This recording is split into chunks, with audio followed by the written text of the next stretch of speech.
कोयटा में 7वें मुहर्रम हराम का जुलूस रवां दवां है। रवायती रास्तों से होता हुआ इमामबार का नासिरुल अज़ा पर अख्ताम वज़ीर होगा। जुलूस का रूट बंद कर दिया गया है। पुलिस समेत दीगर फोर्सेस की भारी नफरी तैनात कर दी गई है। इस वक्त आपको बताएं कि पुलिस की भारी नफरी तैनात की गई है। कोयटा में 7वें मुहर्रम हराम का जुलूस रवां दवां है, जबकि रवायती रास्तों से होता हुआ इमामबार का नासिरुल अज़ा पर अख्ताम वज़ीर होगा। मजीद क्या तफसीलात हैं, सिद्रा आरिफ से जानते हैं।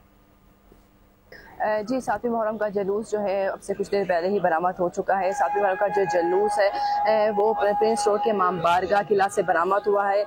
बलूचिस्तान शिया कॉन्फ्रेंस के तहत जो है वो जुलूस बरामद हुआ है और इस जुलूस जो है अपने रवायती रास्ते में गावजन है। प्रिंस रोड से होता हुआ लियाकत बाजार आर्चर रोड से होता हुआ दोबारा जो जुलूस है प्रिंस रोड के इमाम बाबा किला में इख्तिताम पज़ीर होगा। अगर सिक्योरिटी की बात की जाए तो रात को ही जो जुलूस के रास्ते में दुकानें होटल आ रहे थे को सील कर दिया गया है। इसके अलावा 2000 से ज़ायद जो है सिक्योरिटी एहलकार जो है एफसी बलूचिस्तान कांस्टेबल और पुलिस के एहलकार तैनात किए गए हैं, जबकि ऊंची इमारतों में भी सिक्योरिटी के एहलकार जो है तैनात किए गए हैं और 7वीं मुहर्रम के जुलूस की जो निगरानी जो हेलीकॉप्टर।